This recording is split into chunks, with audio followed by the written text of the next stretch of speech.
Hello, everybody, and welcome to our fourth installment of the 105th anniversary celebration. We are almost celebrating our 105th anniversary at the Office of the Actuary.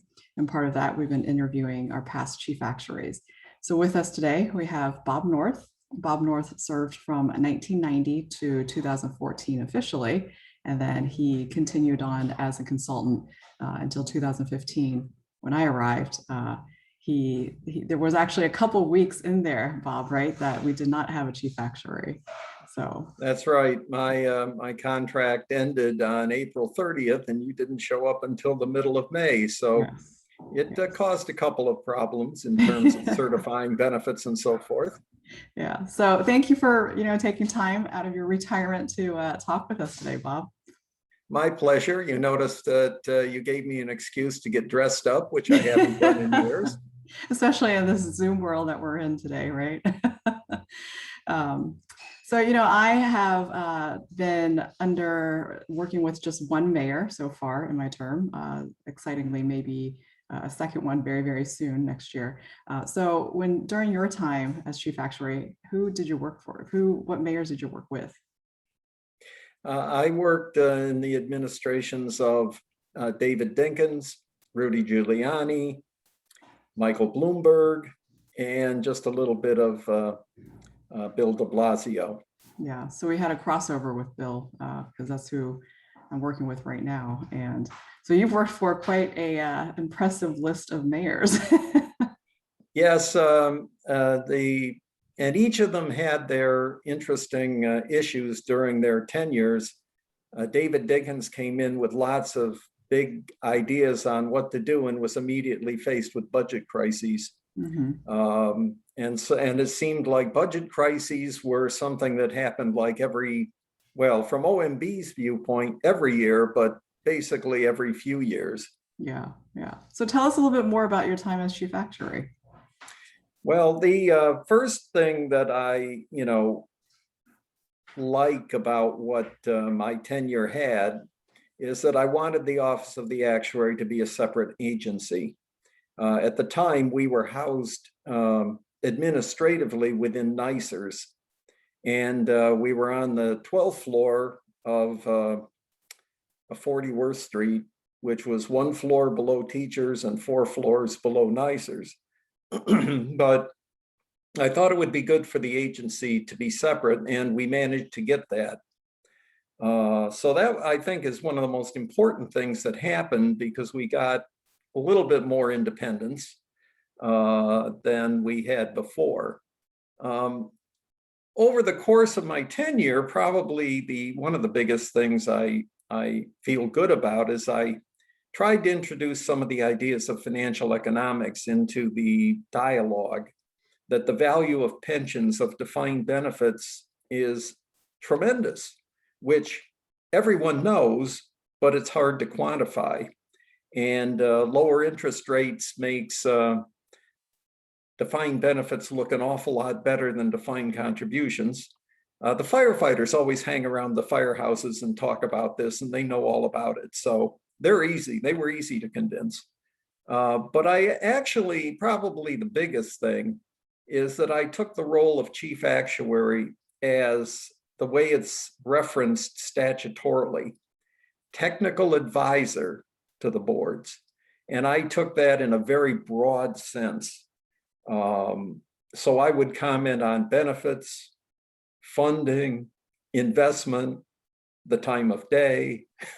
And I think that's important for the chief actuary, who I found throughout my tenure was always very respected, even if disagreed with.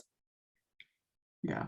So definitely, I mean, looking at pension liabilities, obviously the unfunded takes part in, studying the liabilities itself, but in order to arrive at the unfunded, you're looking at the assets too. So it is a all-encompassing job, I would say.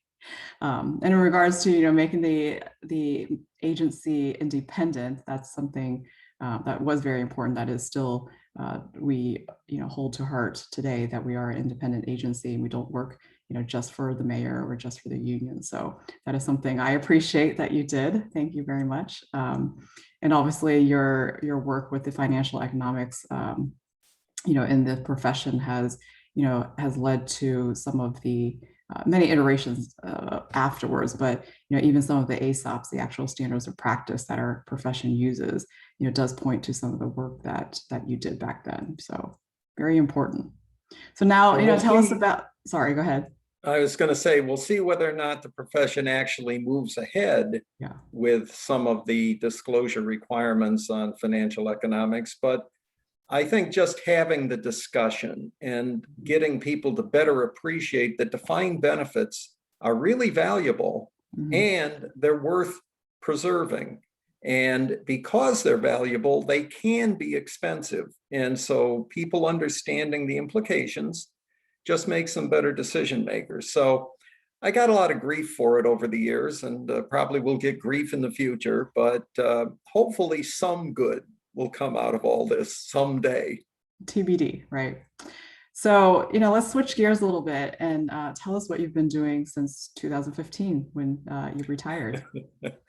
Well, I did some consulting for a while after retirement and was involved in some major litigation where I was an expert witness. And in fact, my part of what I did was related to actuarial standards of practice, which was interesting. But mostly I've been having fun, enjoying myself. I have a place in Florida where I go in the winter, and because I have the time, I play softball, I play senior soccer, and I've been getting in more golf than I ever got in before. And I've joined a league here in New Jersey and have made some more friends. So with my wife, Georgette, and I, we're having a great time. And I'm getting older, but hopefully gracefully older. That's good that you're keeping active. How's your golf game? Actually, I think the golf game's going downhill. But I actually sprung for some new golf clubs the other day, and they're improving it a little. We'll see. It's mostly the user, not the clubs themselves that are the problem here. Well, if your game is going downhill, golf is one of those games where a lower score is the better score. So If only my downhill was in that direction. But no, overall, basically, I'm having fun, having a good time. And as of this year, I did go to full retirement, in which I am no longer technically an actuary, other than I guess I'm still an enrolled actuary because it runs for 3 years. Yeah. Well, congratulations. Well, thank you. Thank you. Yes. And kind of in the spirit of looking ahead, what do you see for the future of the Office of the Actuary, as we're celebrating our 105th anniversary? Well, here, automation will always be helping, but complexity will be more than keeping up. And I guess I'd comment in 3 areas.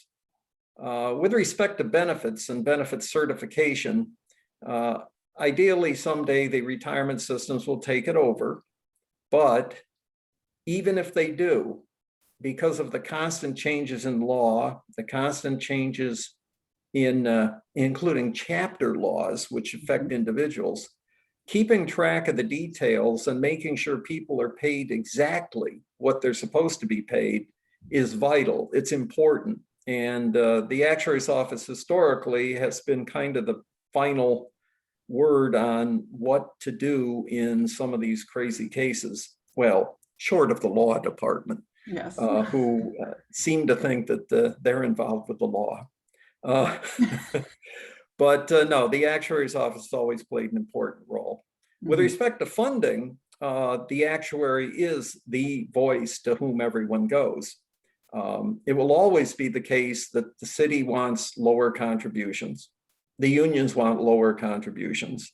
But in the end, they want the actuary to stand up for the right amount of contributions to the system so that the plans are properly funded. Right. And the challenge of the actuaries is to resist a lot, but also find the balance between getting the plans and systems funded and in turn, not breaking the bank of the city to the point where, basically people want to give it all up. Yeah. So it's a challenge and it's fun. Yeah. Well, fun.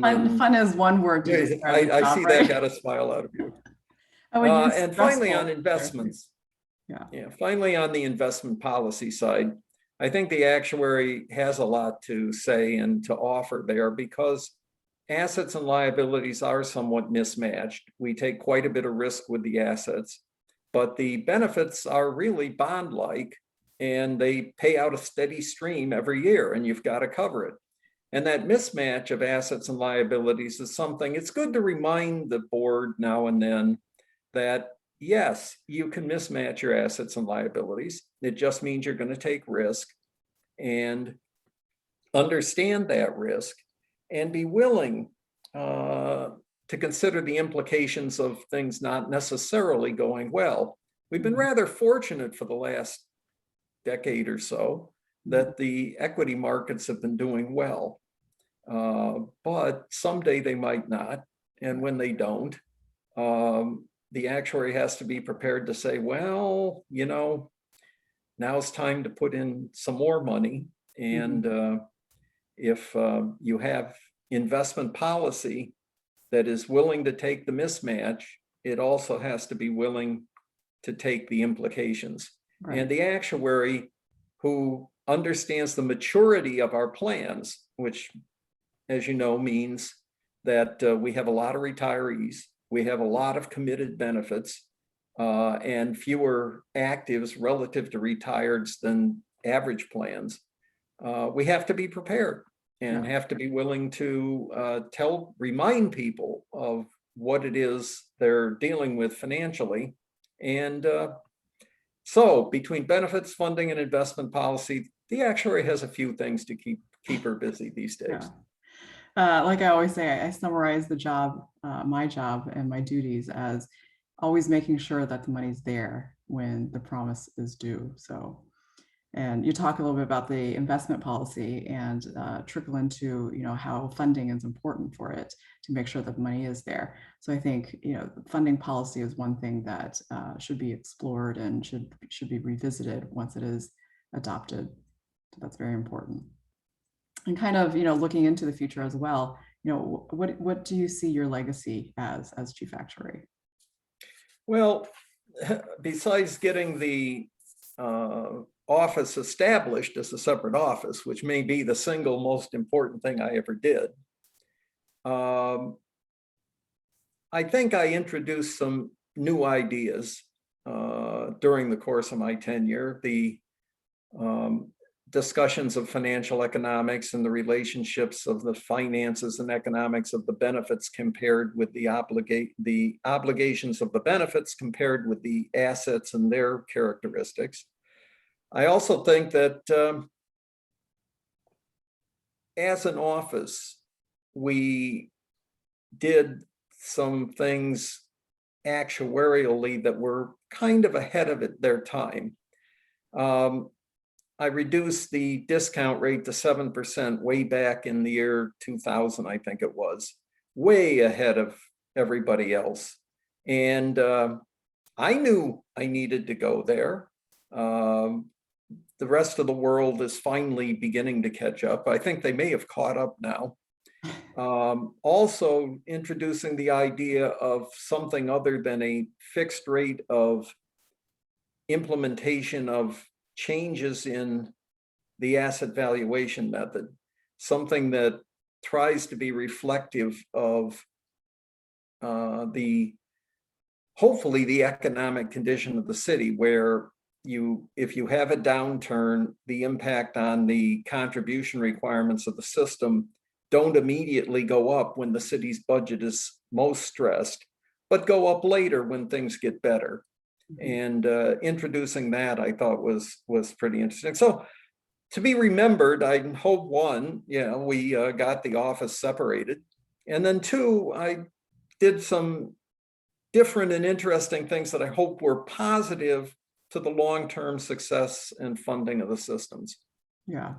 And we spoke earlier about the independency of the office. And again, that is something that, helps me in my role, because a lot of the times, as you say, there's pressure from both sides of, having and wanting the contribution to be a certain way in a certain direction.